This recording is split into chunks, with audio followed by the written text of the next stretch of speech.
Hello guys, I am Pawan from Inkiya tattoo studio. तो आज से मैं एक नई सीरीज स्टार्ट करने लगा हूँ जिसमें कि हम इंक्लूड करेंगे tattoo course. Tattoo course basic से लेके एडवांस तक हम सब कुछ इंक्लूड करेंगे। आपको बस क्या है कि आपको एक चैनल को सब्सक्राइब करना है और हमारी सारी वीडियोस को स्टार्टिंग से लेकर एंड तक वॉच करनी है। बेसिकली ये जो टैटू कोर्स है ये मैं उन बच्चों के लिए डिज़ाइन कर रहा हूँ कि हाँ कि जो अफोर्ड नहीं कर सकते फीस स्ट्रक्चर। लाइक अभी हमारे घर हम इंडिया में मान के चले तो एक नॉर्मल टैटू कोर्स की फीस हम 1 लाख टू 2.5 लाख तक वेरी करती है फीस स्ट्रक्चर इंडिया में।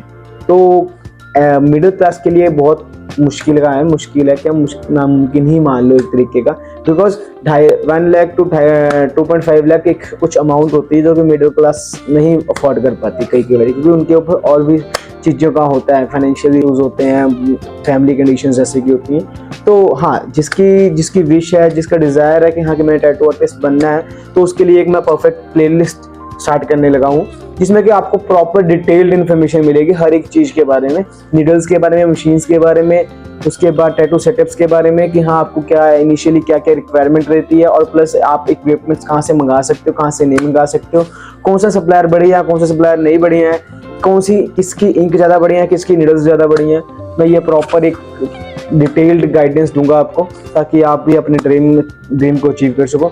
बट हाँ, इन द रिस्पॉन्स आपको हमारा चैनल लाइक और सब्सक्राइब करना पड़ेगा और शेयर करना पड़ेगा उन दोस्तों के लिए जो कि फ्यूचर में या फिर प्लान कर रहे हैं टैटू आर्टिस्ट बनने के लिए। हाँ, अगर वो किसी एकेडमी लग रहे हैं तो वेल एंड गुड है, बट हाँ चलो ठीक है, अगर नहीं लग रहे तो ये वीडियो उनके लिए हेल्पफुल हो सकती है। So do share. अब मैं आपको थोड़ा सा एक ओवरव्यू देता हूँ कि हाँ कि हम इस कोर्स में क्या क्या इंक्लूड करेंगे। सबसे पहले आती है ड्राइंग, कि हमारी जो ड्राइंग है वो बेसिक से स्टार्ट होती है, ठीक है ना। थोड़ी सी नॉलेज होनी जो ड्राइंग की जरूरी है, वैसे तो कोई हार्ड एंड टफ रूल नहीं है कि आपको ड्राइंग आनी ही चाहिए। हाँ, बट अगर आपको ड्राइंग आती है तो आप सिर्फ ड्राइंग पे नहीं डिपेंड रहोगे। तो इस वीडियो में हम ड्राइंग इंक्लूड करेंगे, उसके बाद हम डिज़ाइनिंग इंक्लूड करेंगे कि डिज़ाइनिंग कौन कौन से प्लेटफॉर्म है जिससे आप डिज़ाइन कर सकते हो, प्रॉपर आपका टैटू बढ़िया क्राफ्ट हो सकता है, ठीक है। उसके बाद आती है हमारी प्लेसमेंट की बारी। प्लेसमेंट हमारे जैसे हमारी बॉडी है, बॉडी का सारे पार्ट अलग अलग है। लाइक हमने कहीं पे नेक में प्लेस करना तो नेक के लिए अलग से डिज़ाइनिंग करनी पड़ती है, हैंड करना है तो हैंड के लिए हमारे अलग से डिज़ाइनिंग करनी पड़ती है। तो सारे बॉडी पार्ट्स के लिए अलग अलग डिज़ाइनिंग होती है और उस हिसाब से स्टेंसिलिंग भी होती है। उसके बाद आती है स्टेंसिलिंग की बारी। स्टेंसिलिंग क्या है? स्टेंसिलिंग हमारी ट्रेसिंग ऑफ टैटू। हम जो टैटू का वो हम ट्रेस करते हैं पेपर पे ताकि हम एक बॉडी पार्ट पे उसको ट्रेस कर सकें। तो स्टेंसिलिंग भी बहुत ज़्यादा इंपॉर्टेंट है। क्योंकि अगर स्टेंसिल आपका सॉलिड आएगा तो ही आपका टैटू सॉलिड जाएगा, अदरवाइज आपका टैटू इतना स्ट्रॉन्ग नहीं जाएगा। बिकॉज क्या है, हमने एक बार स्टेंसिल कर दिया उसके बाद हम डिपेंड सारा करते हैं स्टेंसिल पे। अगर आपका स्टेंसिल क्रिस्प सॉलिड है तो आपका टैटू बहुत बढ़िया रिजल्ट में, ठीक है। उसके बाद फिफ्थ टॉपिक आते हैं टैटू मशीन्स। टैटू मशीन्स जैसे कि आप देख सकते हो हमारे ऊपर यहाँ पे काफ़ी तरीके की टैटू मशीन्स है, ठीक है। बेसिकली 3 टाइप्स की होती है मशीन्स। लाइक एक फर्स्ट होती है कॉइल मशीन, जो कि पहले बहुत पुराने ज़माने में यूज़ करते थे, अभी भी यूज़ करते हैं अकॉर्डिंग टू परफॉर्मेंस। और उसके बाद आती है रोटरी मशीन और फिर आती है पेन मशीन। ये तीनों ही मशीन की हम नॉलेज देंगे इस वीडियो में प्रॉपरली कि हाँ कि आपको एक जो मिथ है, जो भी आपको दिमाग में डाउट है, वो सारा क्लियर हो जाए।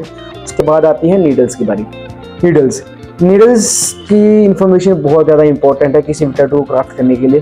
क्यों? बिकॉज आजकल के जो आर्टिस्ट हैं वो सिर्फ एक नीडल से ही काम करते रहते हैं, बट वो सफिशिएंट नहीं होती। हमें लाइन की थिकनेस, हाँ आप क्राफ्ट कर लेते हो, बट उसके लिए काफ़ी आपको प्रैक्टिस चाहिए होती है, काफ़ी सालों की, काफ़ी महीनों की प्रैक्टिस चाहिए होती है, जिससे कि आप एक नीडल से आप सारा टैटू कर सकते हैं। बट इनिशियली आपको हर एक नीडल्स की नॉलेज होनी चाहिए। क्यों? क्योंकि हर एक बोर्ड लाइन के लिए अलग नीडल यूज होती है, शेडिंग के लिए अलग नीडल यूज होती है, फर रियलिज्म क्रिएट करने के लिए अलग नीडल होती है। तो उन सब चीज़ की नॉलेज होनी बहुत ज़रूरी है। तो उसके बाद आते हैं हमारे टैटू प्रोसेस। टैटू हम बना रहे हैं, स्टार्ट कर दिया, हमारे कैसे टैटू प्रोसेस को हमने कंप्लीट करना है प्रॉपर बिना थके, और प्रॉपर जो क्लाइंट आपसे मांग रहा है, वर्क मांग रहा है, उसको आर्ट वर्क कैसे प्रोवाइड करना है, ये सारी चीज़ें हम इस वीडियो में कवर करेंगे। और एडिशनली मैं थोड़े से टिप्स एंड ट्रिक्स आपको पियर्सिंग के रिगार्डिंग भी दूंगा ताकि आपकी हेल्प हो जाए। So thank you.